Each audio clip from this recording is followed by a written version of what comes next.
এই মুহূর্তের খবর আপনাদের জানাই, কলকাতা থেকে উঠতে পারল না বিমান। যান্ত্রিক ত্রুটির ফলে উঠতে পারল না ব্যাংককগামী বিমান।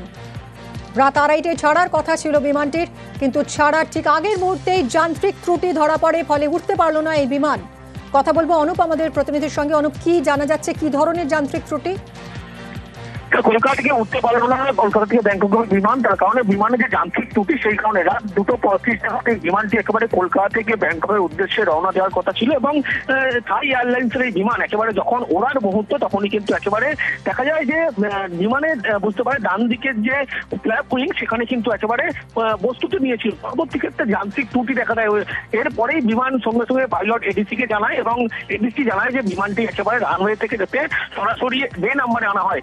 এরপরেই 335 নম্বর পেয়ে বিমানটিকে সেখানে আনা হয় এবং যান্ত্রিক ত্রুটি ধরা পড়েছে। 3:30 নাগাদ কিন্তু বলা হয় বিমান বাতিল হয়েছে। বিমানে 130 জন যাত্রী ছিল, 6 জন কেবিন ক্রু ছিল এবং এই বিমানটি কিন্তু ইতিমধ্যেই মেরামতির যেহেতু কাজ চলছে 34 নম্বর পেতে, এবং যাত্রীরা এর পরবর্তীতে বিমান যখন ছাড়তে যেতে না পারে ক্ষোভে ফেটে পড়ে।